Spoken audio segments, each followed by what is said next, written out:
Welcome back, everyone, to the Queen of TV channel. Now, a quick thing before we get into our intro. There will be cursing and profanity. If that's not your cup of tea, the channel's not for you. Now, into the intro. Welcome. I am your host, the Queen herself, and you are the Prince of Princesses. You're either a subscriber or you are a viewer. Either way, welcome. Let's get right into our topic today. Today, we're talking about 20 reasons why Charlotte and the girls could never be friends.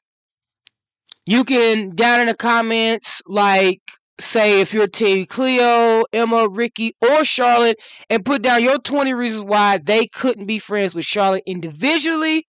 Today, we'll just be talking about the issues with Charlotte that she's displayed throughout the show that would make it hard for the girls to want to be friends with her, and I will be giving one episode as an example from season 2. Let's get right into it. From the first one we're going to talk about is abusive / manipulative behavior. Now, to talk about this one, there's 2 different episodes that explain this. Episode 6, where she tries to manipulate Cleo into thinking that her and Louis spending a lot of time together means that they are seeing each other. And the second time that we see this manipulative, abusive behavior is a small incline of it in episode 11, where she turns off Louis's phone to try to prevent him from helping the girls when they call her for something serious. She tries to stop him from going to help Rikki, who's been severely hurt. And on top of that, she makes up a lie that Louis told her that Cleo is afraid of water to make Cleo think badly of Louis when they were already at the point of not being friends.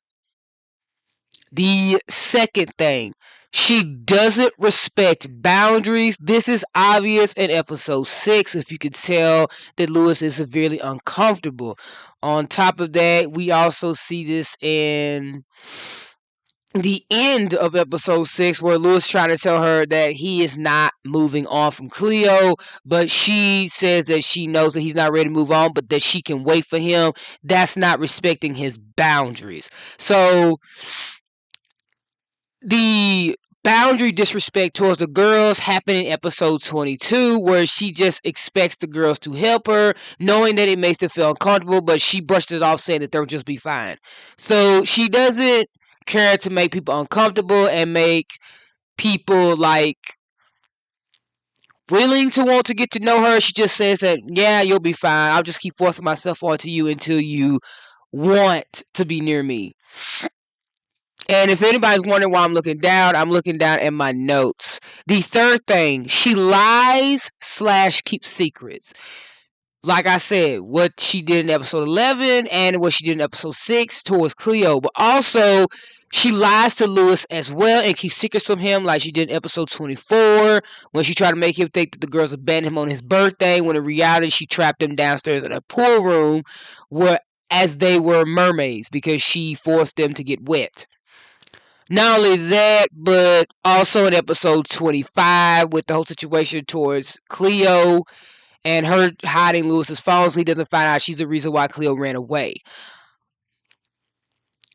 Which is very ironic considering that in episode 22, she told Louis to promise her no more secrets between them, and she constantly keeps keeping secrets even after she makes him promise that. So it's like a one-way street. It's okay for her to lie and keep secrets, but he can't. That brings us to number 4. She is not a girl's girl. She keeps constantly putting Cleo down, and it's always either in front of her friends and in front of Louis, but it's like more aggressive when Cleo is by herself. She takes small jabs at her, whether it be her intellect or just simply making fun of her phobias or accusing her of coming between her and Louis, things like that. She tries to bring the girl down constantly. It's over like multiple episodes. It's more obvious in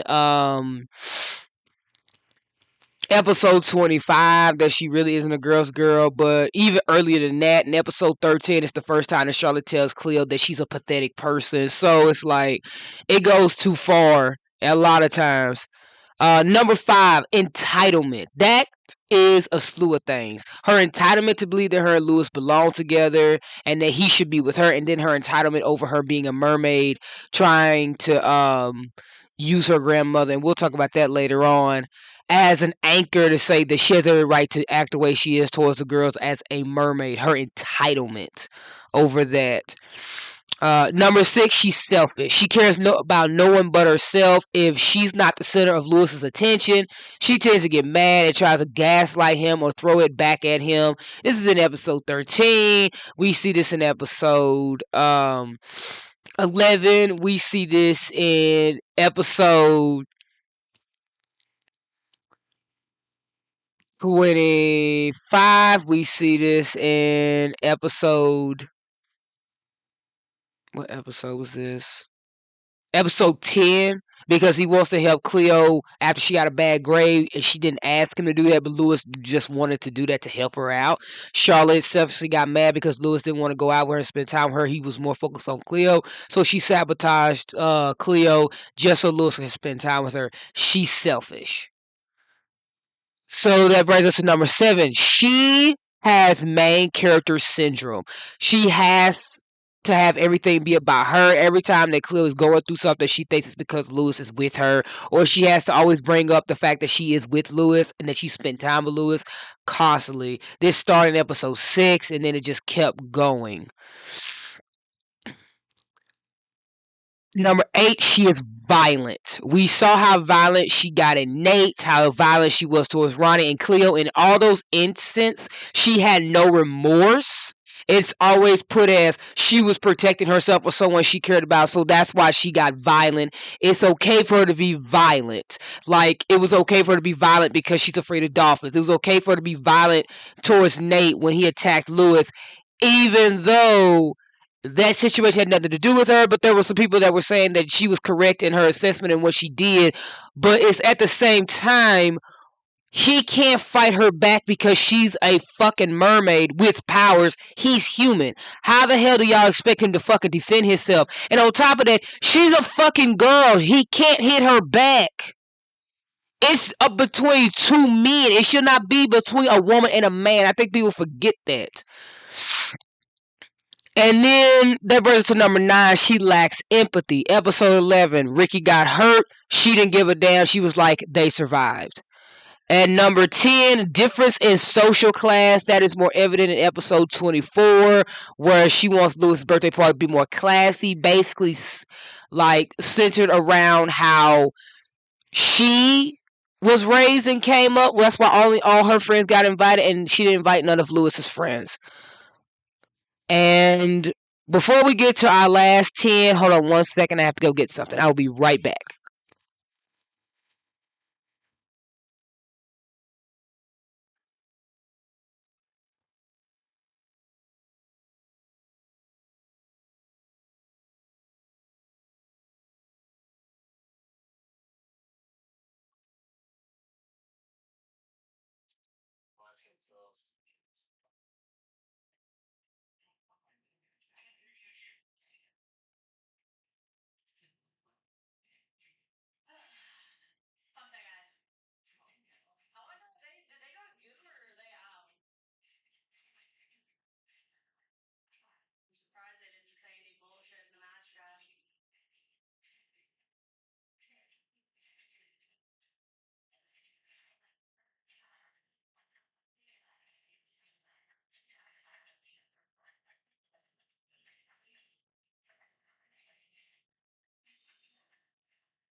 I had to get to my pizza. I am sorry, but I'm back. Let's continue. At number 11, she likes to start drama. This is being shown when every time that Lewis and the girls are together, she always says little snide comments, or she just actively always wants to be around, and she knows that her doing this is problematic, and she likes the fact that she causes issues and drama between every single one of them. At number 12, she is power hungry. This is evident in episode 23 that she cares more about the powers that come with being a mermaid, not the responsibility, not the good things that mermaids can do, like saving people, protecting Mako, caring for the ecosystem, having fun, and using their powers for good. She just wants to use her powers as a form of control, abuse, and violence. That brings us to episode not episode, but number 13. Charlotte is a copycat. Has anybody noticed that Charlotte wears like outfits that call back to certain type of styles and outfits that all three girls, Cleo, Emma, and Rikki, have worn in season 2 or season 1? In episode 15, we see her wear this blouse that mirrors what Cleo wore, what Cleo had on. Back in, I believe, season 1, I'm trying to remember the episode. I think this blouse looks exactly or almost identical to the outfit blouse that she wore in episode 22 when coming out of the music theater with Emma. Now, that brings us to number 14. She messes with the dynamic. Uh, Cleo obviously is the compassionate person. She's the one with the most empathy. She's the glue that holds the friendship together. When there's fights, she's always in the middle playing the mediator. You have Emma. Emma, who's the leader, who always has a level head, who takes steps and precautions and thinks with logic before action. Then you have Rikki. Rikki is the strength, the headstrong person, the defender and the protector of the group and the island. And then you have Lewis. Lewis is the technical guy. He comes into the rescue. He's always the one who has a plan B or plan A to every situation. He's the go-getter. He's the researcher, and on top of that, he's like the true and utter ultimate best friend. So we also have Zane. He's the more than just a guy with the money, but he's the one with the business connections. He's the one that maps things out and tries to think more of by society standards. He's like street smarter, and while Lewis is book smarter, and Emma's just the plan organizer person. You got like the three smartest people in the group. Now that brings us to Charlotte. Charlotte is overly confident. Some other things that we're not gonna mention yet until we get to the list, but she's also more than just controlling. She wants to take over everything. She's more of a person that does not think long term. She wants to live in the moment. She wants to like influence bad and negative traits. She wants to cause drama. Um, do things that she thinks are more productive. She wants to isolate them from a lot of the stuff that they have always been doing, training with their, whether that's training with their powers, swimming, spending time with the dolphins, stuff like that. The only things I think that Charlotte has done fully as a mermaid is just use her powers and just go and watch Lewis fish. Like all the stuff that she was already doing in the first place before becoming a mermaid, that doesn't change. When the girls first became mermaids, all that changed. They've done other stuff with their powers. They've helped people. They take swimming time together. They hang out. They throw parties. They go to events. Charlotte doesn't do any of that stuff. She still does the same boring stuff she's done since she came here. It hasn't done anything else more productive as a mermaid besides using her powers. Or just using her powers towards people that she doesn't like. It hasn't really been anything to like help anyone.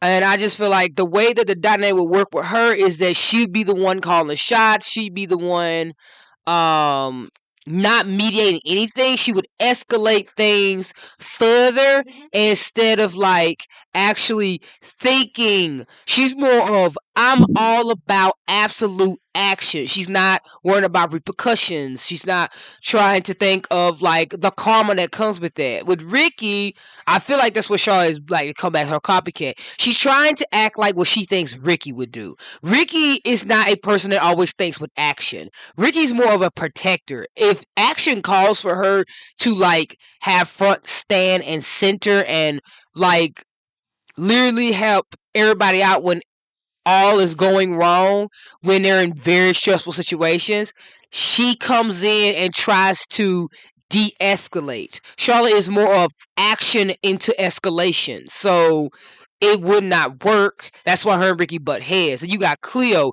Cleo is more compassionate and has empathy, while Charlotte is more of, you know, don't be too sensitive, like okay.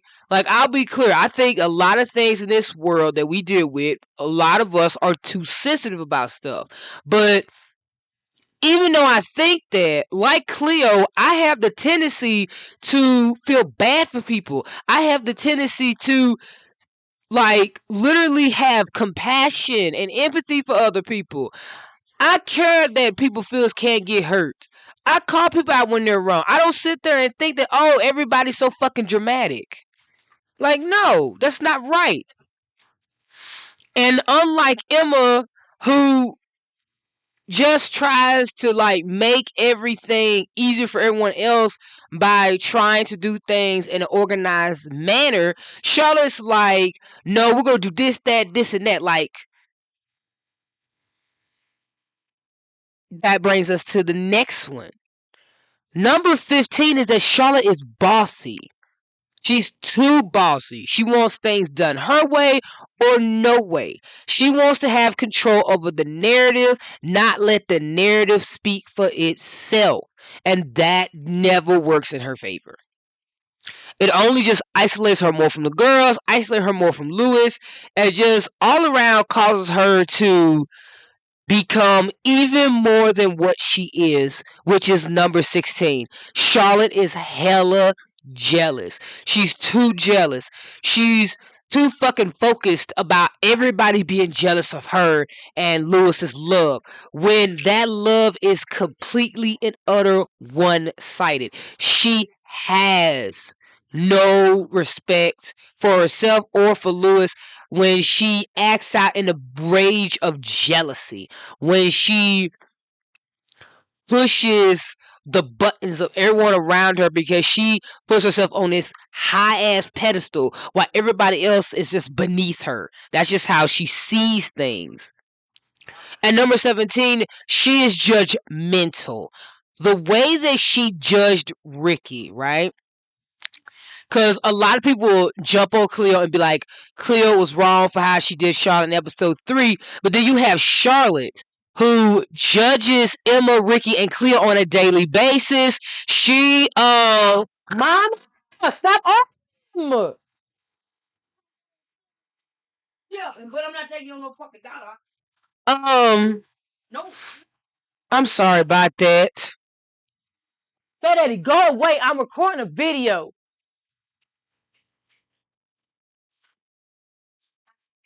As I was saying, sorry about that, y'all. He judges Rikki in episode 24 when she judges her on her taste in music. Um, that's more of an attack on Rikki personally. Like if somebody judged Rikki on her outfit, or they judge her on her taste in music, or her situation with her family, Rikki feels like someone is looking down at her for being poor. So that hits something really raw into Rikki, and that's why Rikki says she has enough and she's leaving. Like that's going way too far. Um, she also at times be judging Emma. It's not so obvious, but it's like there's like sly little bits and pieces. And it always seems like it's more towards Cleo, but it's like it's at all three of them. And then we have with Cleo, her judging her about her being afraid of water when Cleo severely has a phobia towards water. Like Charlotte has a phobia towards dolphins and she doesn't like people making fun of her for that. Charlotte makes fun of Cleo for not like wanting to swim in water because she's afraid. And that could be a genuine phobia that Cleo has.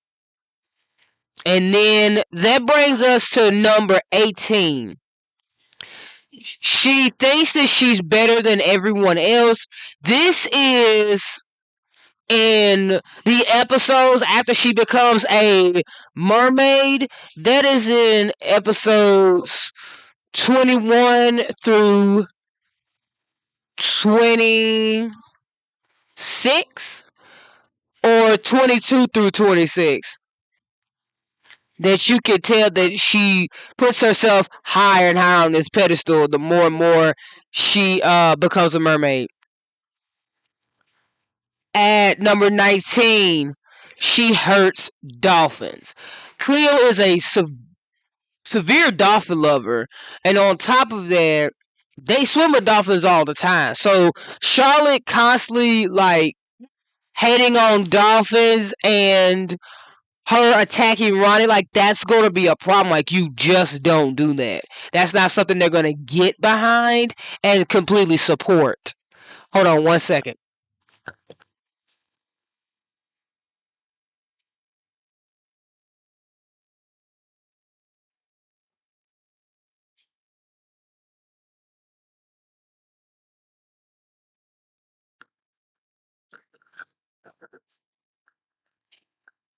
Last but not least, number 20, using family ties to disrespect others. Ever since Charlotte found out her grandmother used to be a mermaid, Charlotte has taken that in account to where she villainizes the girls by saying they had became mermaids by accident, despite the fact that her grandmother also became a mermaid by accident. She tried to say that there's this mermaid legacy.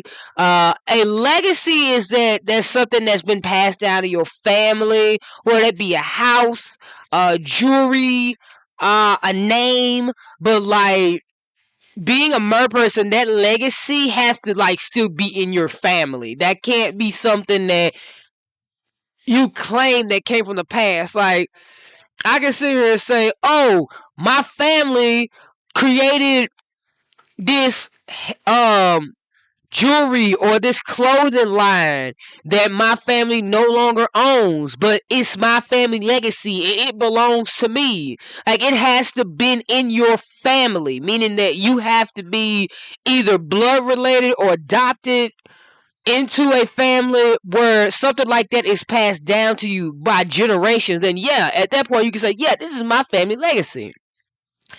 Like, let me give a suggestion. Bone the Beautiful, the Foresters. Forester creations belong to the Foresters. So anybody that was adopted into the family, that being Ridge, um, he would be considered a part of family legacy. Like his daughter Stephanie, she'd be considered part of family legacy. Her son and her daughter, like they would be a part of the family legacy. People like Hope's family. Hope does not have blood relations. Hope's mom is Bridget's ex-wife and on again wife, but she does not have a legacy to it. Stephanie has way more legacy because she was adopted into the family through her father, and she has children who have blood ties to her. Hope and her family would not have that because they were not adopted into the family. They could be married into the family, but if Ridge and Brooke don't have any children, she really does not have a say in the matter. Finn has more say in the matter because his son is part of that family. So that would be actual suggestion of family ties. Charlotte does not have a significant legacy family tie to Mako Island because her grandmother was not a mermaid.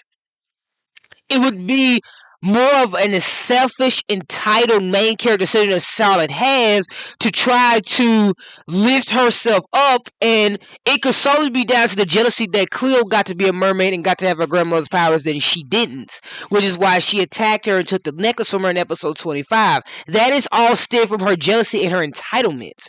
Charlotte does not deserve these things because they are not a part of her family ties. The necklace is not even Gracie's anymore because she got rid of it. She no longer has a tie to it. So that means that Charlotte does not have a tie to it. When Charlotte said this used to belong to my grandmother, used to is a past tense. That means not anymore. So for that, the necklace does not belong to Gracie, nor does it belong to Charlotte. And I hope a lot of Charlotte Apologist fans understand this. But this is the obvious fact of truth. These are behaviors and things that Charlotte does that would make it impossible for the girls to be friends with Charlotte, and that's why they never got used to her. That's why they never became a friend. You can't expect somebody to be friends with someone that display these behaviors. So that's all I got for you guys today. I will see you guys in the next video because you already noticed it last time we see each other. So you have a blessed day. You have a wonderful day. And I will see you guys in the next video. I love you. Goodbye.